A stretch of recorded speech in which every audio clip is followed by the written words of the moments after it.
Tonight's movie review was requested by OAW patron Trent Schaefer. Salute to you, sir. And if you have a request for a film that you would like to see reviewed right here on OAW Entertainment, become a patron at patreon.com/OAW and select the blockbuster tier. For just $30, not only do you get your request for a film of your choice to review, but you also get access to all Patreon exclusive content. You get access to the OAW Vault, and you get an invite to join in on the live Q&A right here on the OAW Entertainment YouTube channel, as well as the OAW Entertainment Facebook page. So once again, that is patreon.com/OAW and select the blockbuster tier. And with that being said, this is my review of the 2008 Kung Fu epic film, The Forbidden Kingdom. Let's get on with it. Are you not entertained? Are you not entertained? Is this not why you are here? Greetings to everyone watching live and everyone watching after the fact. Shout out to the faithful and salute to the patrons. This is Larry Williams, OAW Commander-in-Chief, here to bring you all yet again another movie review. And this week's movie review was requested once again by OAW patron Trent Schaefer. I'm actually a little behind on this one, but me and Trent, we kept putting it off. It's like, oh, Larry, man, yeah, can you review this film? Oh, wait, I got an idea for another one. Oh, snap, I got an idea for another one. So we kept putting this one off, but I finally got around to it. I was like, you know what? I'm gonna make sure I'm gonna make it a priority. I am going to prioritize this one here tonight. So yes, we are going to be taking a look at The Forbidden Kingdom. Now, real quick, just so you guys know, if y'all have any questions or comments y'all want to make sure gets read live right here on the air before the end of tonight's broadcast, you can always drop a super chat and I will make sure to get to your question and or your comment. And if you also want to support the channel, you can also do so via Cash App and PayPal. Link to both of those are in the description box below. And speaking of description box, we are going to go ahead and we are going to reference straight to the description box for tonight's summary and background information. So please feel free, click see more in the description box below and read along. All right. So, and let me make sure I got my graphic pulled up this time. All right, let's get into it. So, this is my review of the 2008 fantasy kung fu wuxia film, The Forbidden Kingdom, starring Jackie Chan and Jet Li. Loosely based on the novel Journey to the West, the film was written by John Fusco with choreography by Yuen Woo-ping and directed by Rob Minkoff. And a brief synopsis of The Forbidden Kingdom. A discovery made by a kung fu obsessed American teen sends him on an adventure to ancient China, where he joins up with a band of martial arts warriors in order to free the imprisoned Monkey King. Very brief synopsis, extremely brief synopsis. But that is the main crux of the film. Essentially, we are introduced. Well, okay, so yeah, I'm just gonna go ahead and I'm just gonna start talking about the story of this film because it's kind of funny. Because I saw this film when it first came out and I immediately fell in love with it. It was one of my favorites, but I haven't seen it in a while, right? So going back and watching it, I rewatched it just yesterday. There was a lot of things I was picking up this time around that I didn't catch before, right? But essentially our story takes place in what should be present day South Boston, apparently. See, I always thought it was New York. I didn't know it was South Boston. And the reason for that is because nobody uses a Boston accent.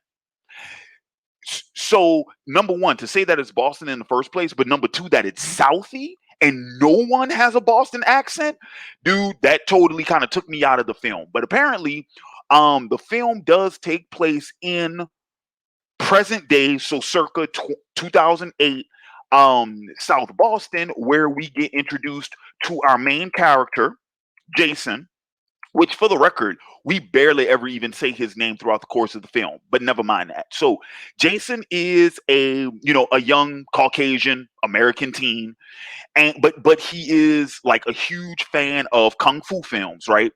So we sort of get introduced to him, we sort of get introduced to his fandom, as it were, and then through a matter of happenstance with him pretty much getting jumped by a couple of neighborhood thugs and then them pressuring him into setting up the owner of the pawn shop that he patrons, he ends up getting transported to a mythical ancient China, not historic ancient China, but a mythical ancient China. Because he has within his possession the bow staff belonging to the legendary Monkey King, who is I believe he is one of the nine immortals,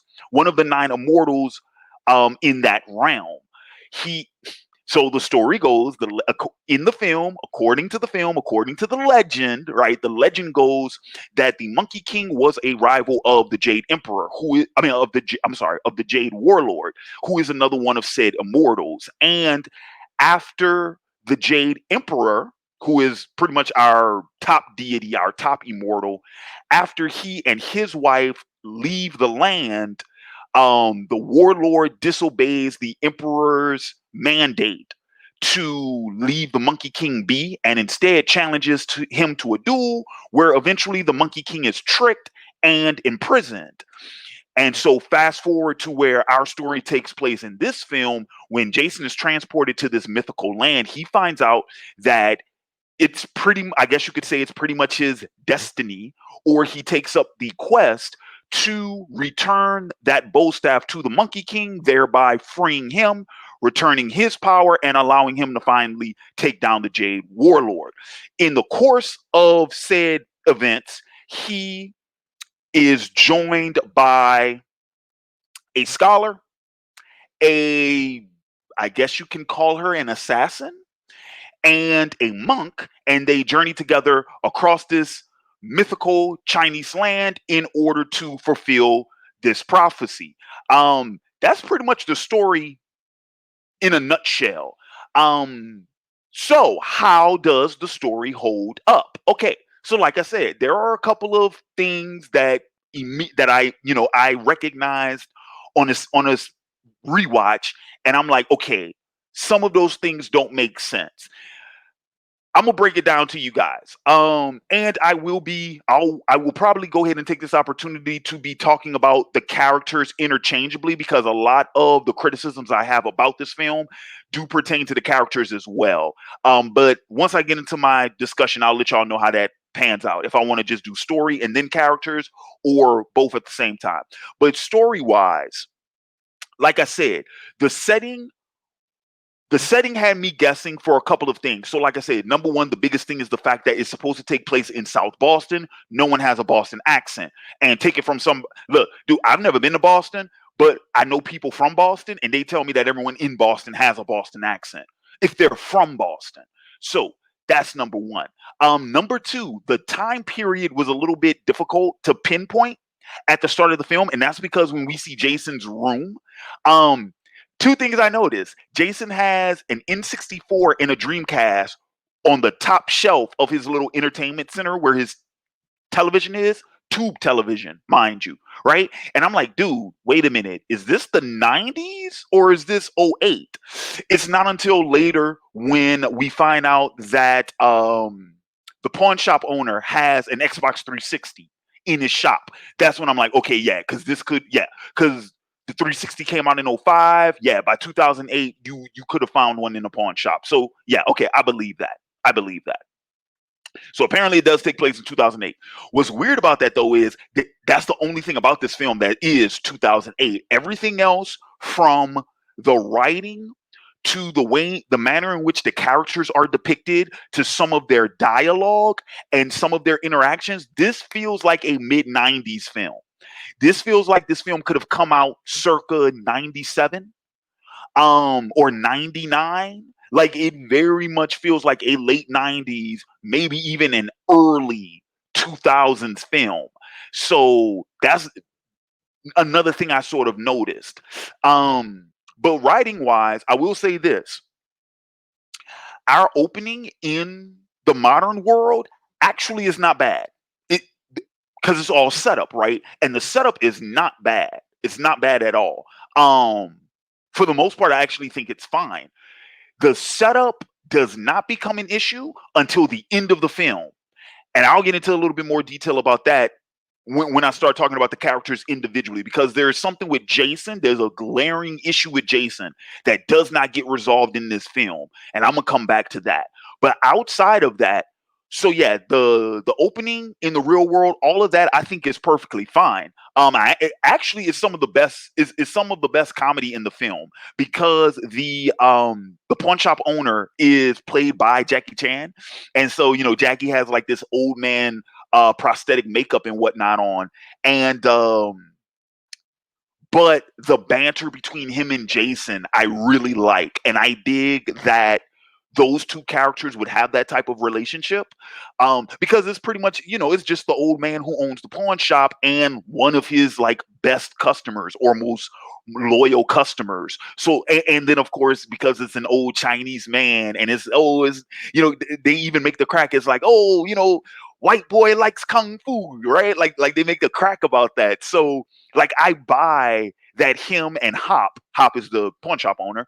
I buy that Jason and Hop sort of have like that camaraderie with each other.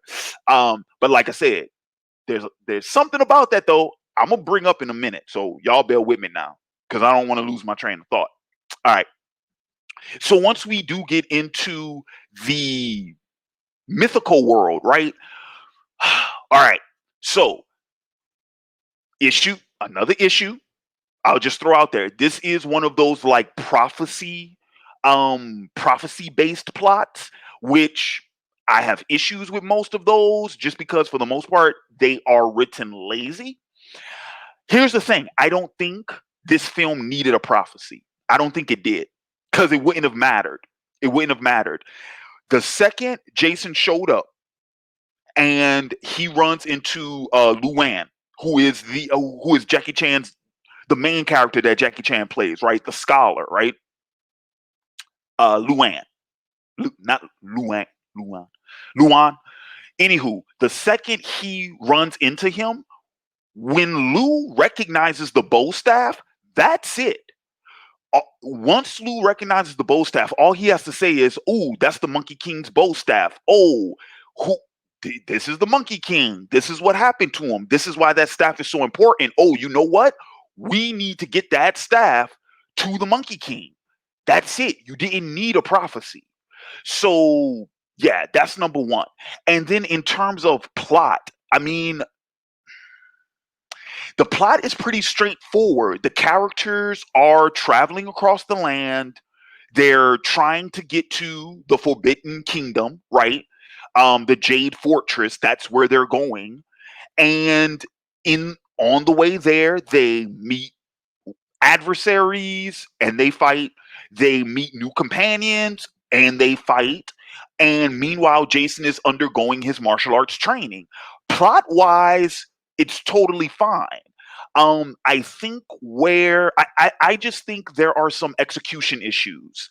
Granted, you could argue these might be matters of taste, but I think had the story been relayed in with some of these adjustments, I think would have made out for a better narrative. So, like I said, number one, you get rid of the prophecy thing. You don't really need it. Number two, I think that as Lou, okay, so Lou is our like main informative character, right? Like Jason is our window character because he's the one that comes from our world. So we experience this new world right alongside him. And Lou is the one that is providing us our education of the mythical world, thus fulfilling his role as the mentor, right? Here's the thing about that though.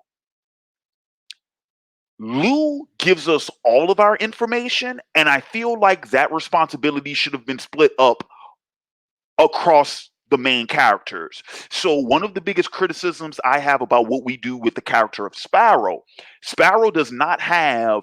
Sparrow should have a bigger role than she does when you take in consideration the role she already plays within this film. Um, Her role is too small and it should have been bigger. I would have argued that the the education, right? Jason's education into this world, I think should have been broken up to prawn.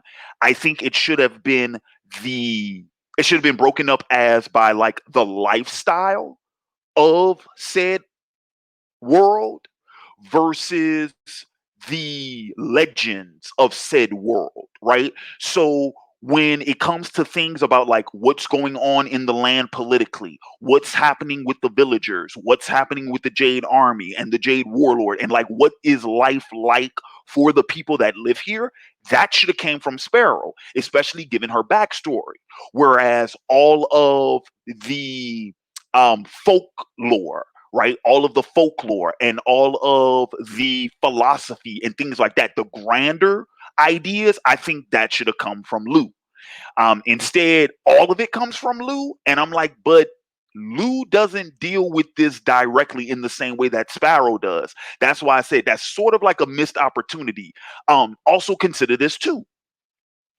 Lou is the reluctant aide in this quest. Lou doesn't want to do it. Sparrow is the one that's like, no, we need to do this. So she should have been the one sort of driving the quest up to that point. I would even argue that you could have written it to where Sparrow could have actually been like the leader of the party, because Jason is very much the outsider and he's the student, and Lou is the drunken old man philosopher scholar, right? So like she could have been like the I guess you could say like the main like motivator, but that's not what they did. And once again, I think it's a missed opportunity.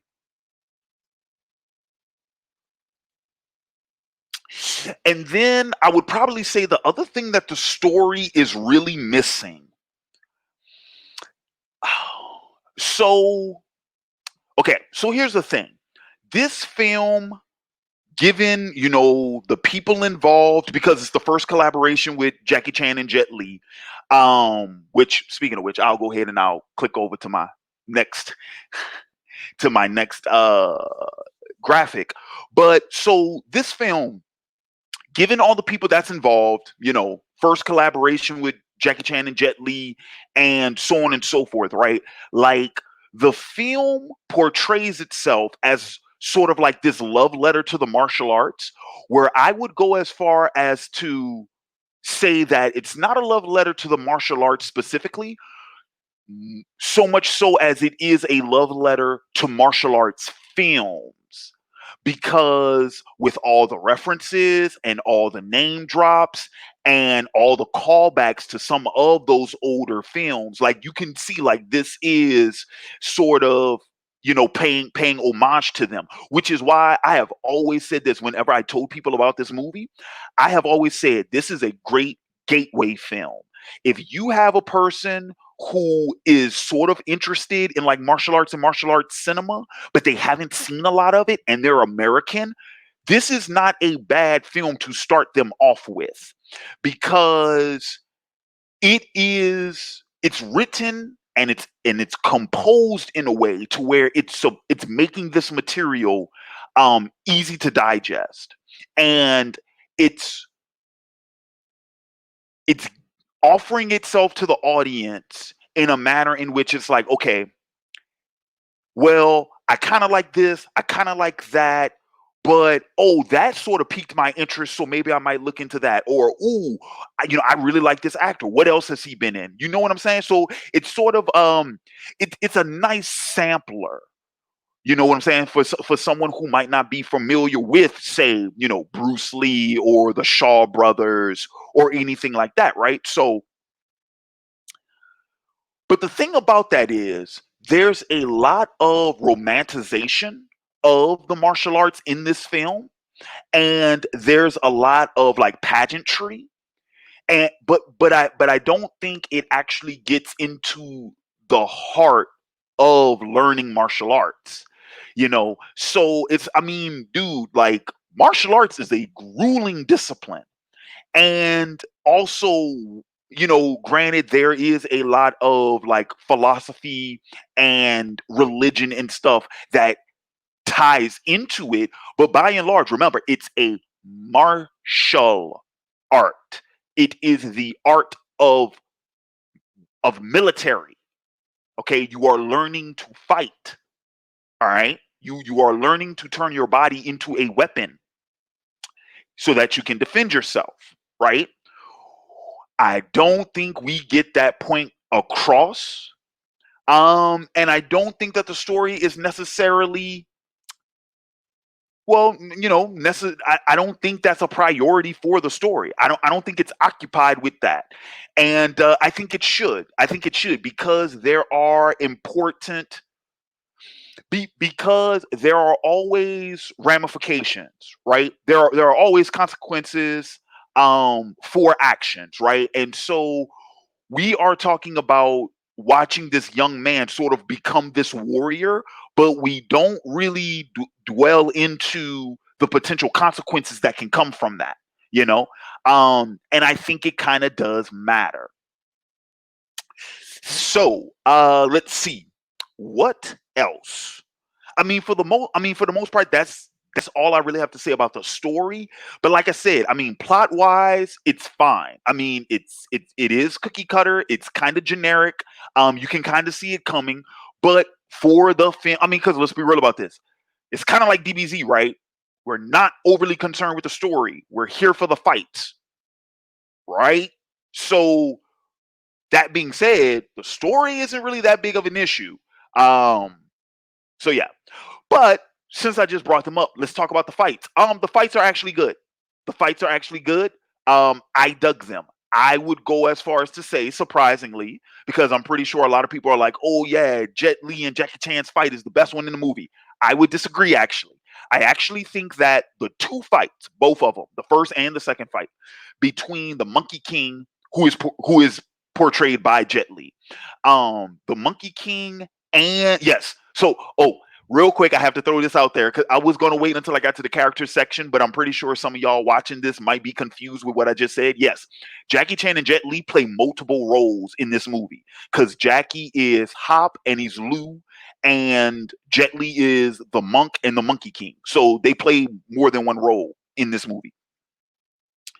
But no, yeah. So I think that the fight between the Monkey King and the Jade Warlord, I think those are the two best fights.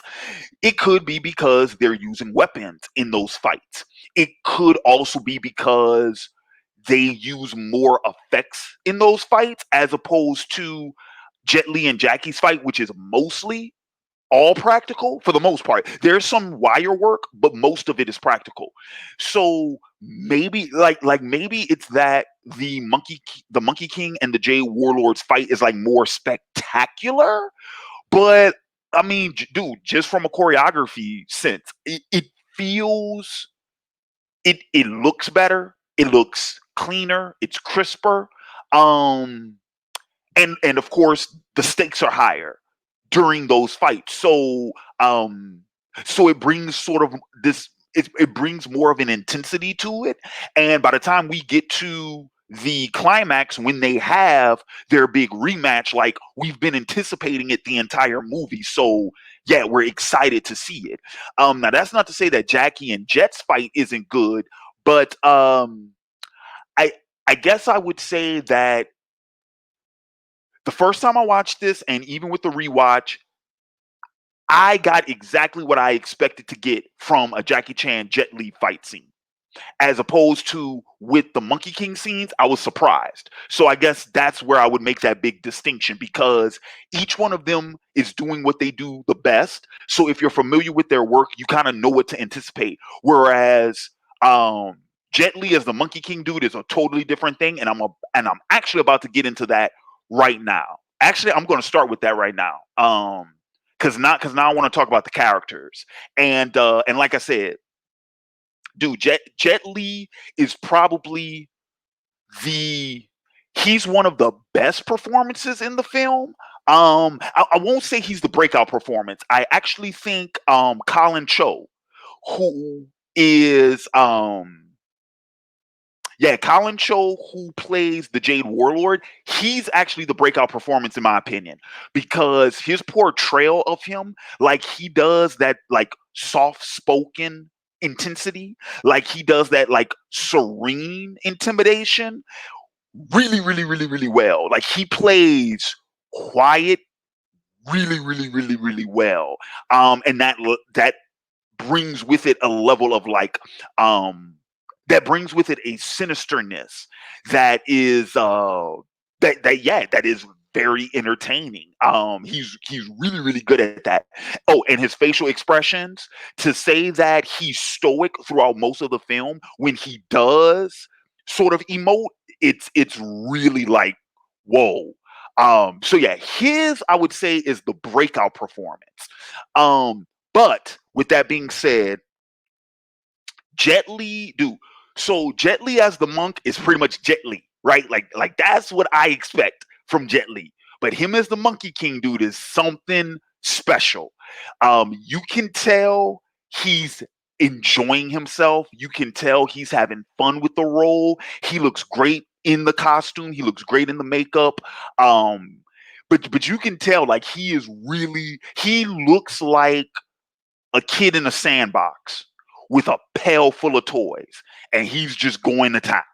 Um, and yeah, so that, yeah, those two performances I think are the best. Oh yeah, that's right. Yeah, because isn't yeah. Dude, shout out to Deuce 1042. He says Colin Cho was in the last two Matrix films. Isn't he Seraph? Yeah, I think that's the actor that plays Seraph in the Matrix Revolutions, and I mean Reloaded and Revolutions. But which Seraph was a very stoic like character, right? But yeah, but but he gets a lot more to do in this one, and you can tell even he's having fun too. You can tell. You know, when we see him for the first time, where he's wearing sort of like his leisure robe, and he's like, he's kind of a bad. He know he's a badass. You know what I'm saying?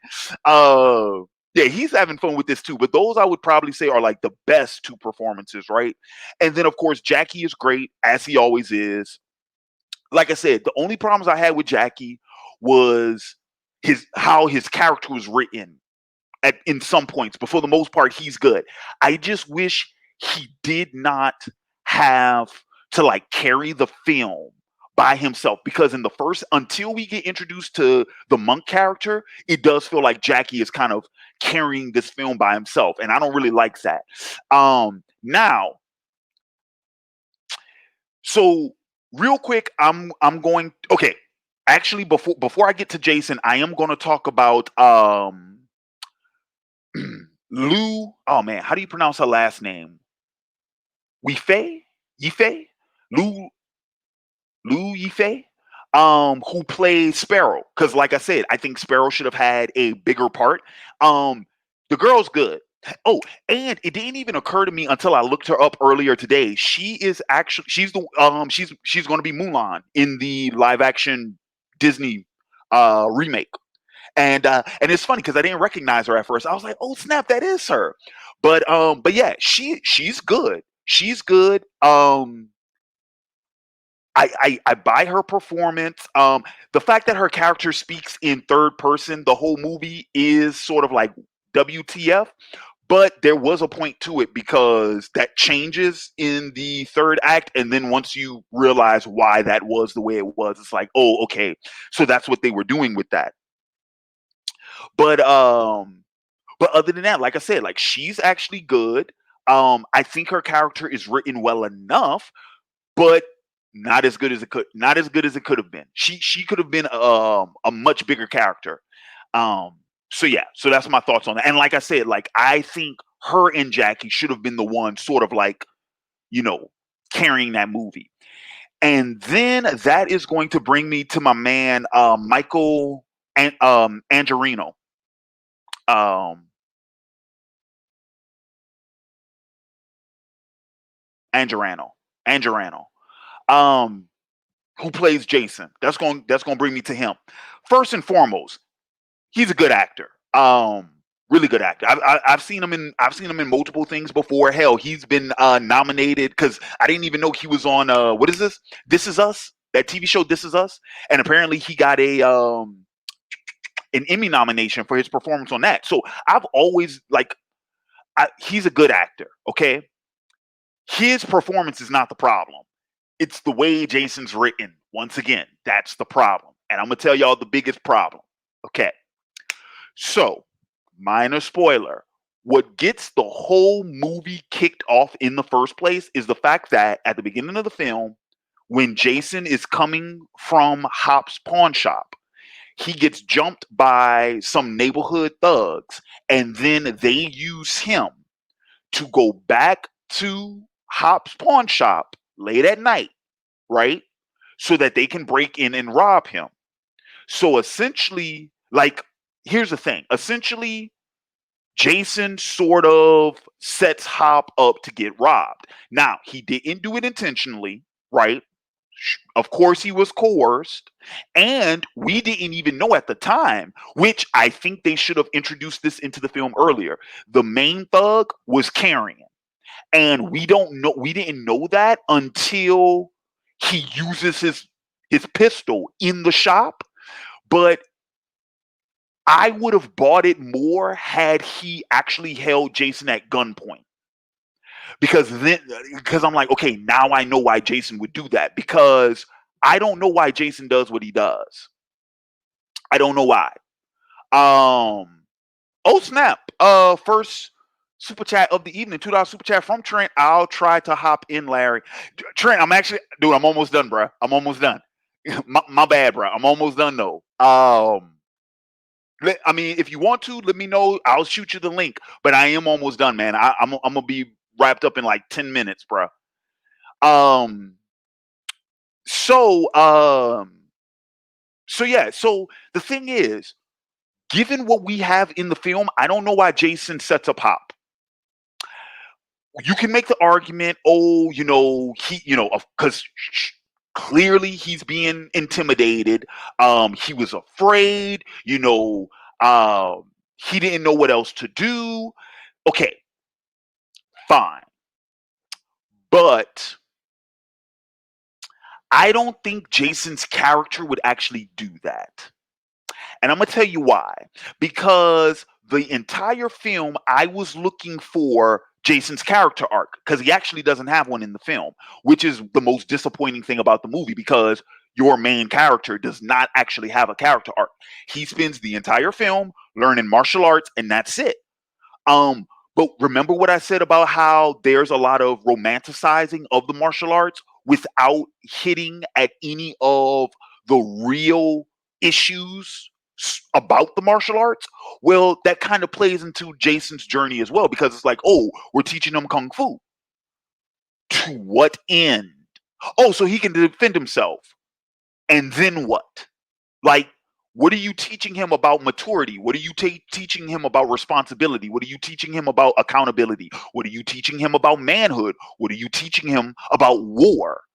Because I'm gonna tell you this: when we get Jason at the end of the film, when he goes back to his world, and when he finally decides to stick up to the thugs, and he tells the dude, "We don't have to do this." That I'm like, how did he get there? How did he get there? Don't tell me, oh, he spent the whole movie training, and so because he knows martial arts, that's where that's coming from. No, because what I'm arguing for is a change of mindset. Jason has the ability to kick the living crud out of this guy, and he is looking for an avenue not to have to resort to that. Where does that come from? Because for a kid who's like obsessed with martial arts and martial arts films and stuff like that, if you gave him that type of power, he wouldn't automatically jump there. There had to be a journey of maturity. Jason doesn't actually go through that. And so the problem is because I was expecting what happens to Hop at the start of the film to be the catalyst for the character arc that Jason is going to go through, right? But he doesn't actually go through one because what is the lesson he needs to learn?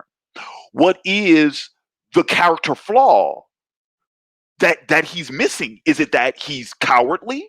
Because I would argue that's not the case. Because as soon as he gets into the mythical land, yeah, he runs away from threats, but he still sticks up for himself and he sticks up for other people. So I don't buy that he's innately cowardly. So then what was Jason's character arc supposed to be? That seems like something, I'm going to tell y'all, it seems like something that was left out.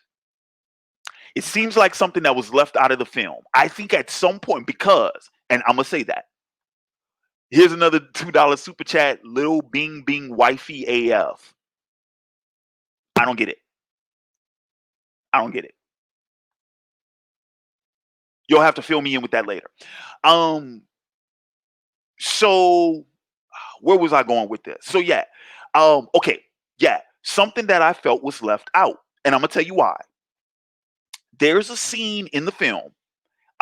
It's one of the few scenes where Jason and Sparrow have like a conversation in private, and they bring up their parents, and Jason reveals that like he never knew his dad growing up, and he mentions to her that um pretending, yeah, because she asked him, she was like, to not know that must really bother you. And he's like, yeah, but I've been pretending that it doesn't for so long that sometimes that's better than having to deal with the fact that it actually does, right? And I'm like, okay, where the hell did that scene come from? Because that scene feels like it doesn't belong in this movie unless there were a lot more scenes like that that didn't make the final cut. And I have reason to believe it's the latter, not the former. I think there were more personal moments and more like character, like introspective moments that we just didn't get. And it's another thing that I think the film misses out on, honestly. All right. Woo! I did not expect this one to be this long. I am coming. Okay. So yeah, so okay, some final thoughts. Okay, music wise, the scores in this film are actually pretty good. I'm going to say though, the mixing is suspect because there are some scenes where there should be background music and there isn't. And I'm like, ooh, what was going on there?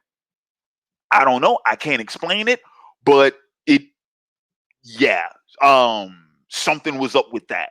There's a couple of scenes like that. One of them is a fight scene, and I'm like, dude, there should really be music in behind this scene. But when the music is done well, when the score comes in and it's big and it's bombastic, it works. It works. It sells the scene. All of that's really good. And like I said, the choreography in this is great. The effects are pretty good too. It's yeah. I'm gonna say this real quick. With the little CG that we do have in this film for 2008, the CG is pretty good. No, I mean it's not spectacular or anything like that. But what I'm saying is, it's like you would almost expect choppier given this film, like given the budget of this film. No, it's actually pretty good. It's actually pretty good, and it kind of holds up too. Kind of holds up too. All right, so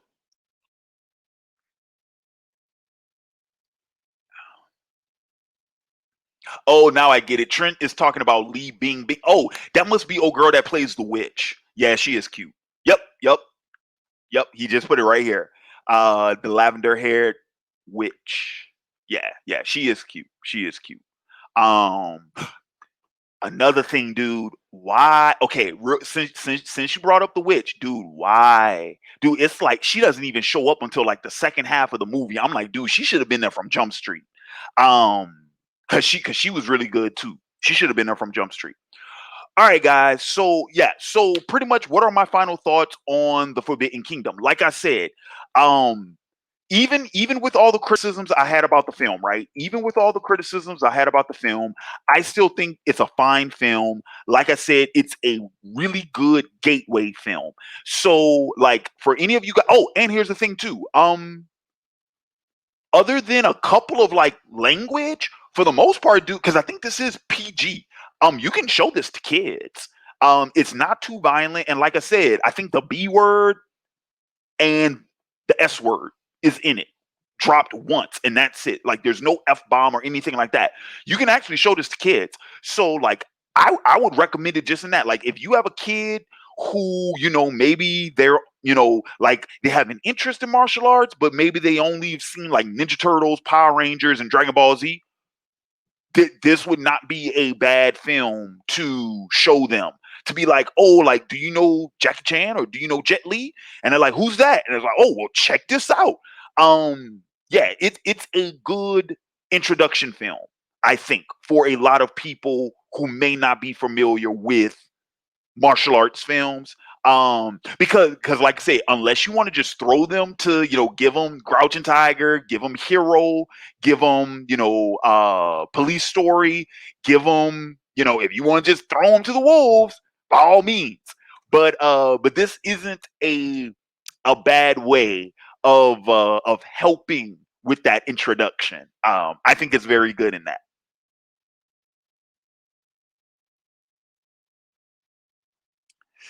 Okay, so real quick, I am checking the comments.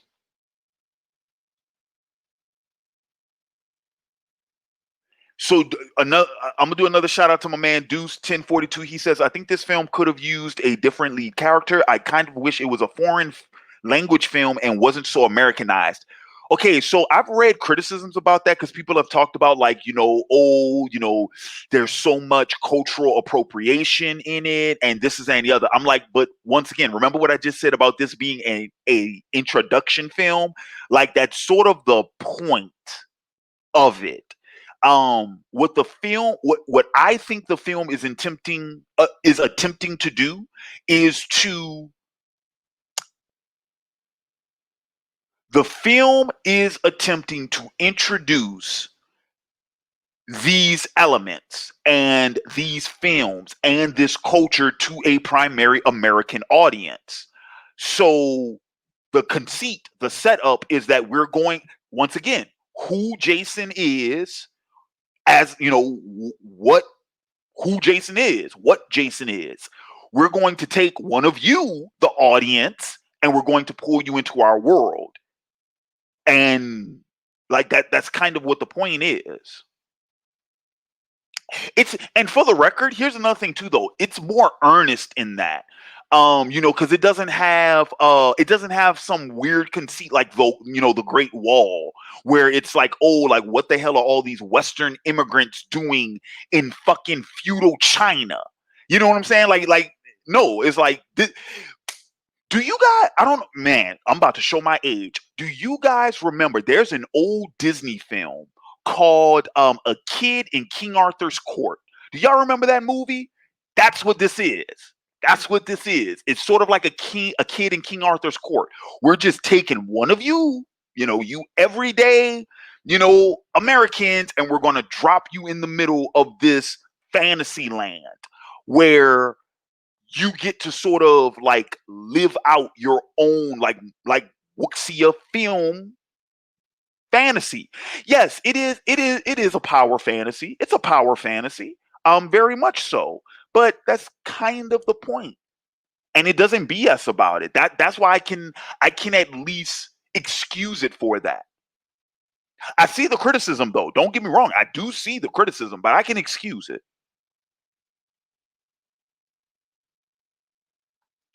DeJean Patterson Power says, my gateway to martial arts movies was the badly dubbed Asian martial arts films.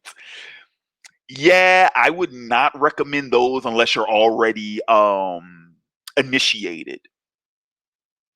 I would not recommend those unless you're already initiated.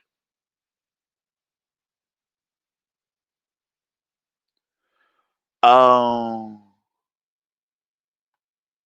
okay, this one's sort of related. DeJean, do you think MMA disrespects traditional martial arts styles? No, it's a different thing.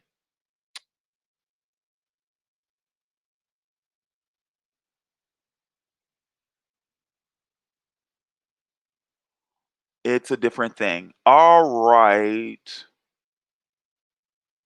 Do. I am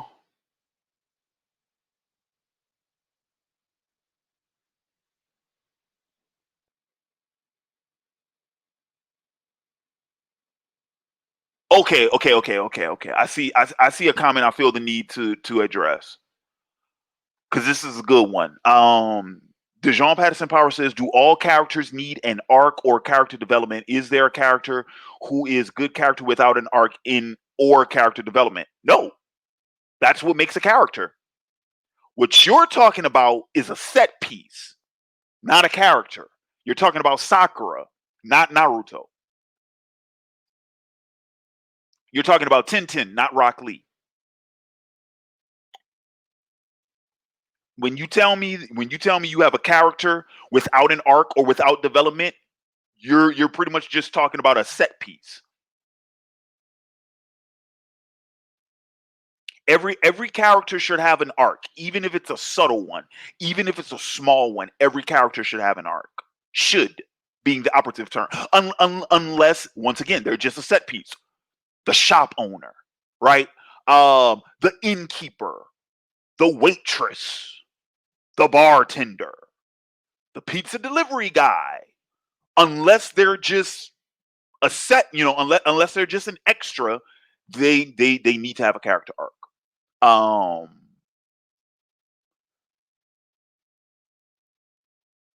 And all right, guys. So yeah, I have just crossed 45 minutes, which is much longer than I thought I'd be doing this review.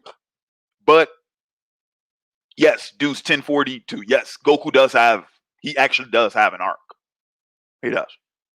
Actually, he has a few. He has one in every series. So yes. All right, guys. So I am going to go ahead and wrap this up. I want to take this opportunity to thank all of y'all for joining me again this week. Thank you for joining live. Thank you for joining after the fact. As always, like, comment, share, and subscribe. Give this a thumbs up if you like it. Share it with anyone you think would get a kick out of it.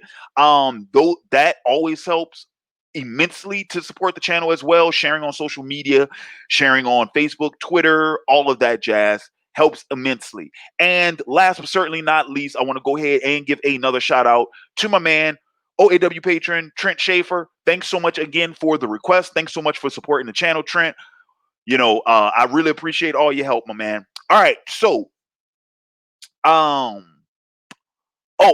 of course, before I forget, because I always got to remind myself, if you guys have a request for a film that you would like to see reviewed right here on the channel, become a patron at patreon.com/OAW and select the Blockbuster tier. Once again, with the Blockbuster tier, not only do you get a request of your choice, you also get access to all of the Patreon exclusive content, the OAW Vault, and you get an invite to participate in the live monthly Q&A, which is held right here on the OAW YouTube channel, as well as the OAW Facebook page. So once again, that is patreon.com/OAW and select the Blockbuster tier. So keep an eye out. Later this week, I have another anime. What are we doing? We're doing first impressions. Yeah, I have another anime first impressions for you all later this week, and then another top 5 at the end of this week.